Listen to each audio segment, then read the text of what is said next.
Holy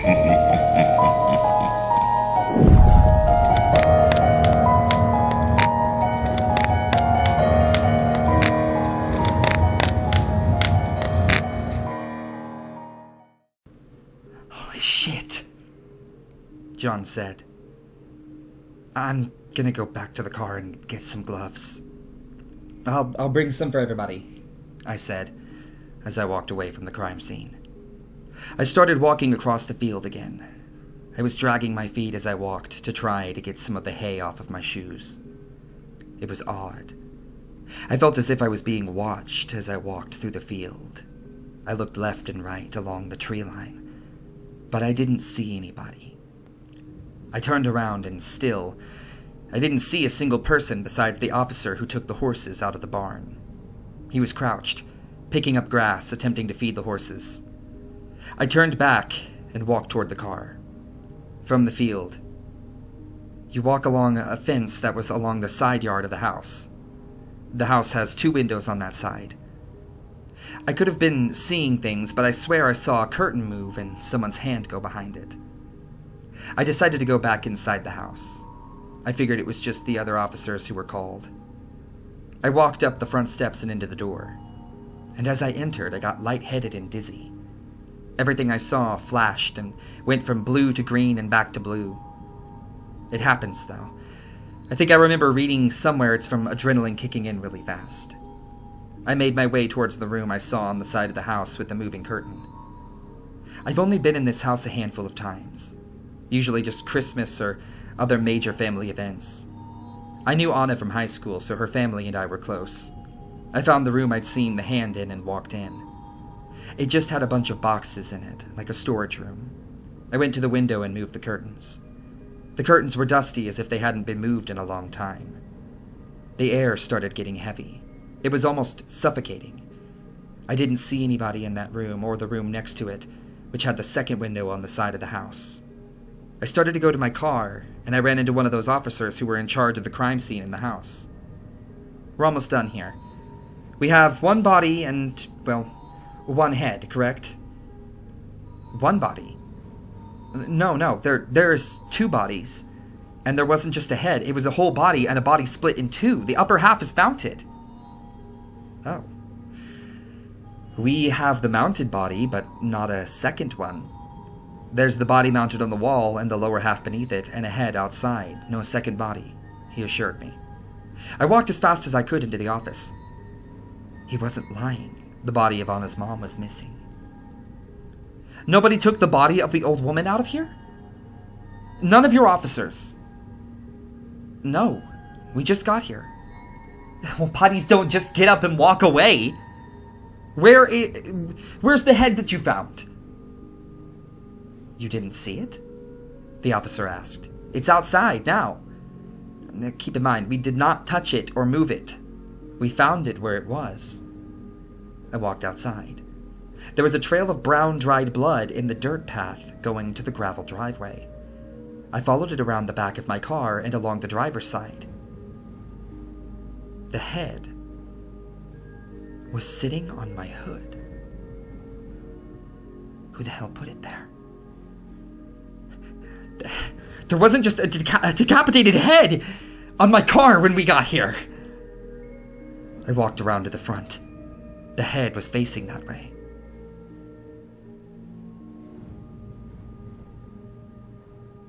It was Anna's head. Every single one of her teeth was missing and were shoved into her cheeks and forehead. Her eyes were gone.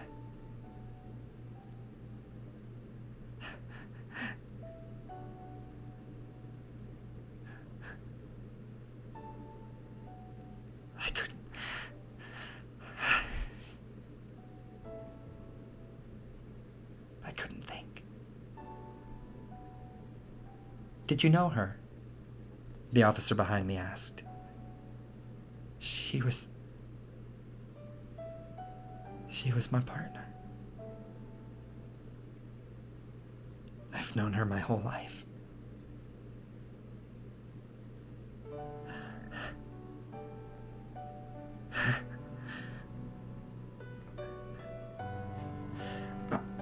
I don't want to see that on my hood when I come back. Would you mind hosing down the car? Sure. I turned to walk back to the barn. And just as I did, I heard a loud neigh from one of the horses. I quickly walked around the house and hopped the fence going into the pasture. I jogged over the officer who was with the horse, one of them on the ground. Is it dead? I asked. Yeah, it passed. We're calling in some people to come take care of this one, though, if it's not too late. They should be here soon. I walked back into the barn. Everyone else who I left in there was all standing in a circle. Everybody but John, who was in a corner, quietly sobbing. I walked to the back of the barn to see what everybody was looking at. And there was the rest of Anna's body. Her upper torso in the middle, her legs and her right arm ripped off, laying feet away. She still had rope around her wrist and ankles. Stitch killed her, just as the people in his village had killed him. He was sending a message. I'm gonna go. I'm gonna go, John. Do you want to come with me? Yeah, don't leave me here with them, he said. I nodded and we hopped into my car. John got in a minute later after telling the FBI we were leaving. I didn't think they would be following us now. I looked at the clock. 3 a.m. I yawned. I was getting really tired now, that the gore wasn't fueling my adrenaline.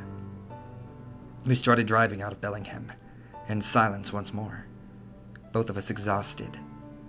I put the radio on to try to keep us awake. After a while, the buildings of the city started to become sparse again. As we left the main part of town, the radio started to go to static. Every channel I tried, the same. I started getting nervous because of how the videos went to static in the second victim's death. I saw a white building start to appear in the distance ahead of us. A Catholic parish. I usually laugh at those, but Catholic parishes aren't considered megachurches. Something in me clicked. With all the blood and the guts and the gore that I'd seen, maybe something in me needed to go and talk to God. Maybe he could provide some insight to this case. Maybe he could help me regain my sanity and get on track to solving it. I'm gonna go inside for a little bit. I opened the door and got out of the car. Back into the cold. I walked into the church. It was enormous inside. Had to be to hold 2,000 plus worshippers, I figured. I walked past a few stone pillars with holy water in them. And then I walked out of the lobby and into the worship area. There were candles lit all over the place. It shone on the stained glass and made Jesus' statue look very eerie. His crown of thorns created a shadow on his face, and the blood on his hands was black as night. I walked down the aisle between the pews. I walked down one and kneeled on the ground in the middle, and put my hands together and set my forehead on them.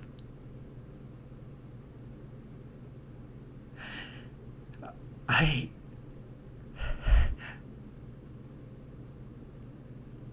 need help.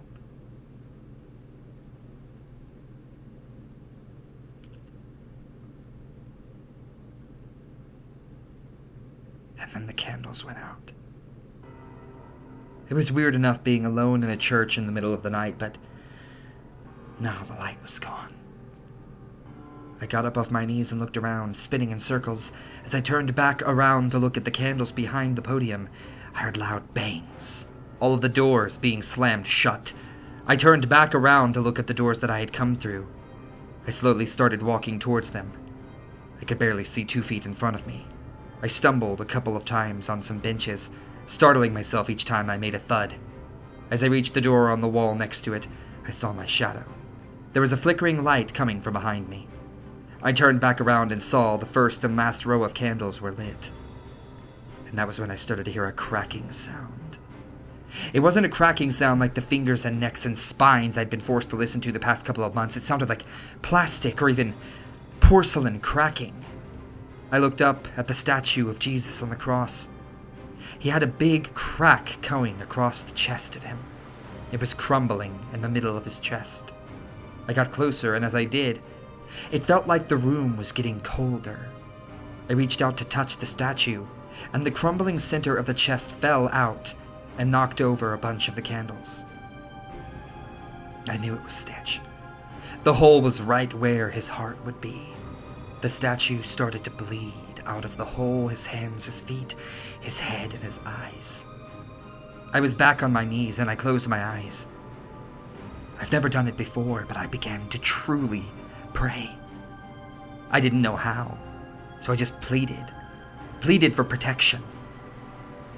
And as I did, I heard laughter, that awful laugh that has been haunting me since the beginning of the case. I needed to get out of there. I ran to the doors, but they were all locked. I started to panic. I started banging on the doors.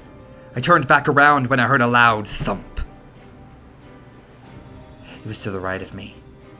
I saw a Bible go flying across the room and hit one of the confession booths. I took a step forward, and as I did, more Bibles began flying across the room and smacking into it. Was it a sign? I had no idea. I started walking towards them. I knew I still wouldn't be safe, considering what had happened to repetitive routine, but I didn't care. I didn't want to see Stitch's face again. I opened the first booth and went in. I sat on the bench, buttoning up my jacket all the way, and pulled the top over my mouth. And then it started. The flame of a candle went shooting into the air in the next booth, hitting the top of the booth and going flat. As it died down, I could make out somebody in there. Hello, my son.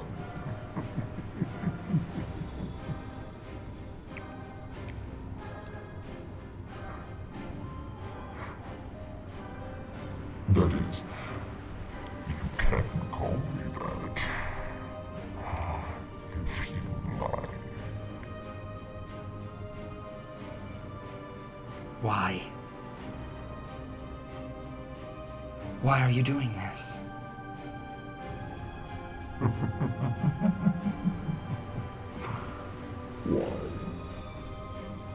Why?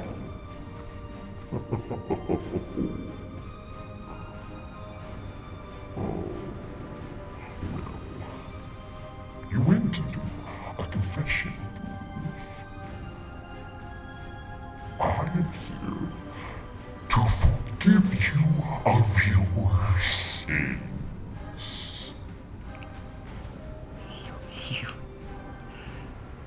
You're a joke, you're a monster! Stitch just began to chuckle.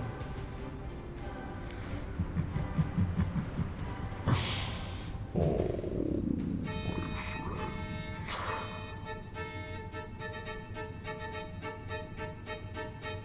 I'm much more than that.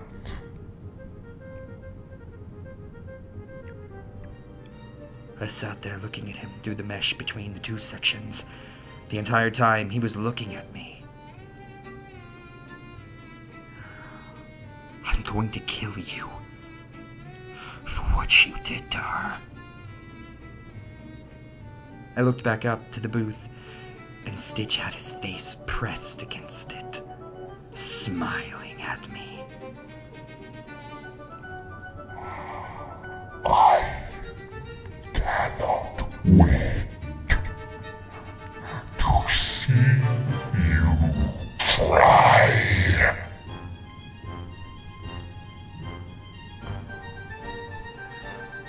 I closed my eyes, and I put my hands on my face, and it was silent again. I could hear my own heartbeat. After a couple of minutes, I looked back up. Stitch was gone. I sighed and ran my fingers through my hair. I sat back on the bench and just stared off. I can't remember what I was thinking about, but it was deep. All of a sudden, I heard a door open in the distance. Footsteps were getting closer and closer, fast-paced and small. I could tell it was a girl. "Is there anybody in here?" Yes, I'm in the confessional," I said, still not fully thinking straight. "Are you okay?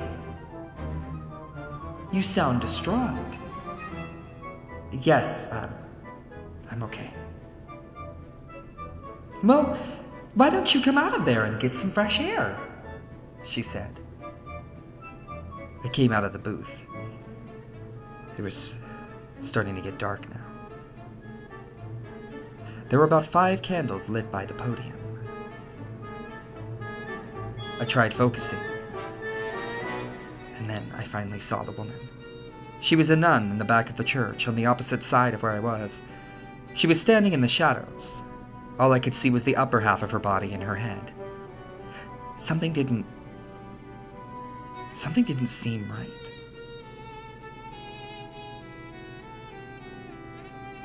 She looked puppet-like. She just stood there, not moving, just staring at me. "Would you like to talk about anything?" she asked.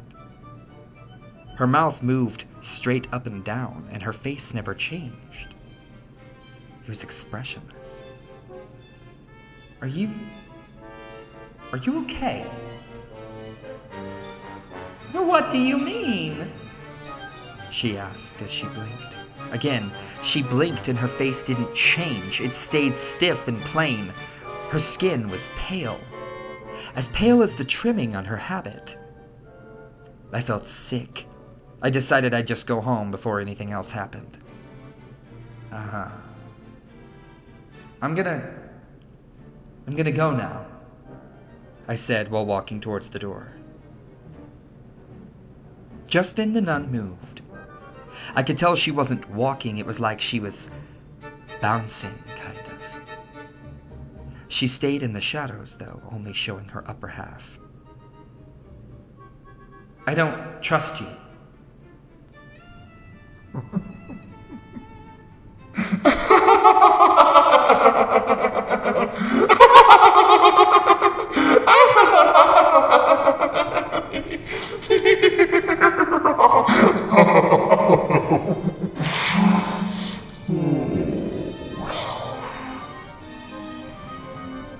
I see I can't fool you. Would you like to see my latest toy? As he said that, the nun started bouncing toward the candles. I walked backwards as she got closer to the podium. My back was against the door. Stitch was standing behind her, also wearing a habit. Not only was he wearing one, but he had a crown of makeshift thorns on his head. It looked like his arm was around her. This is one of my favorites. He started humming. He started spinning around with the nun. He wasn't holding on to her at all. He had his left arm in her back, like a giant ventriloquist dummy. As she bounced around, walking around the stage, her arms flailed in all directions. Stitch repeatedly opened her mouth and closed it. I could hear her teeth slamming shut even in the back where I was. It made my mouth hurt. He made her blink a couple of times and then picked her up with both hands and slammed her on the ground. She was fine, but I am done with her now. And I am in need of a new prey. I think you, Ryan, will do just nicely.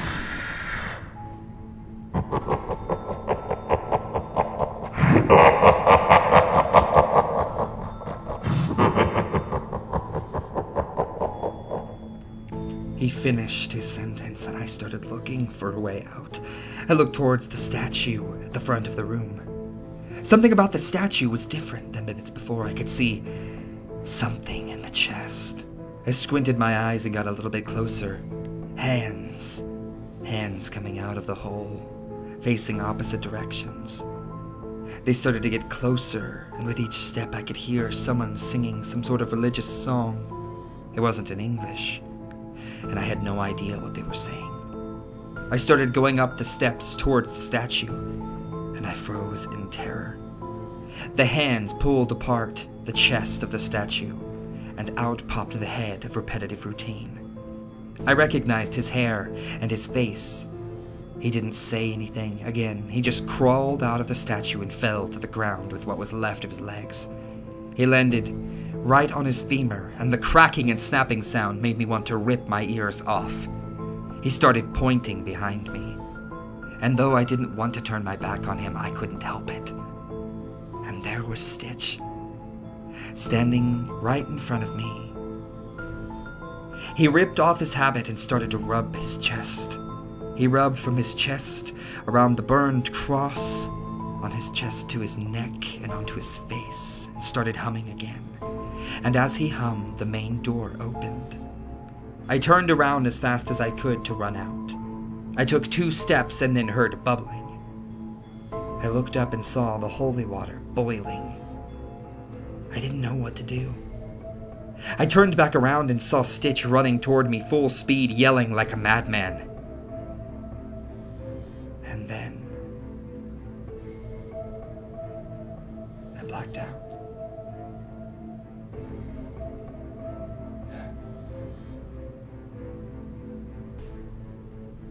When I woke up, I was in FBI custody, laying on a bed in an infirmary of the prison downtown.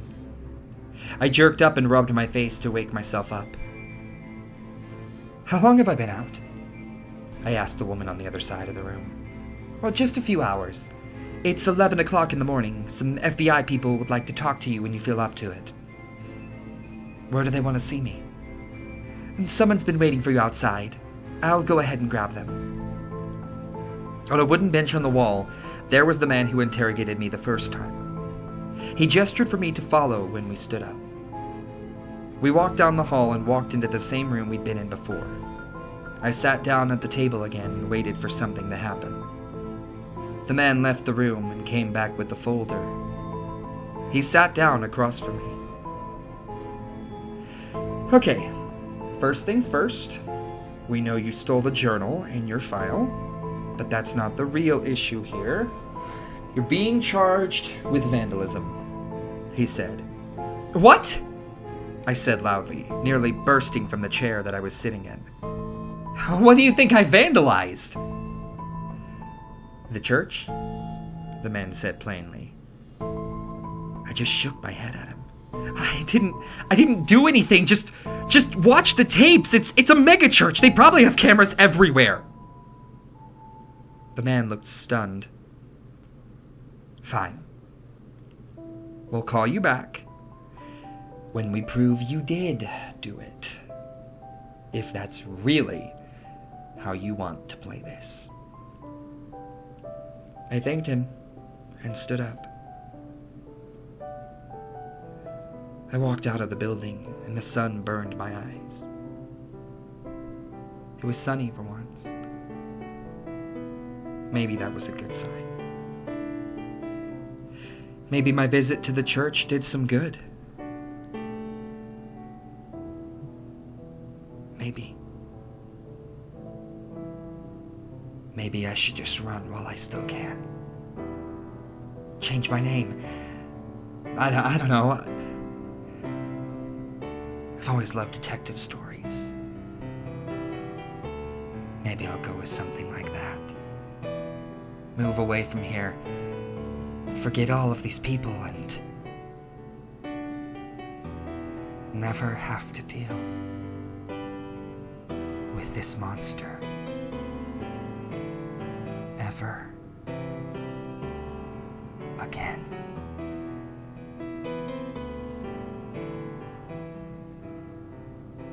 I don't know what's gonna happen, but The sunlight makes me hopeful.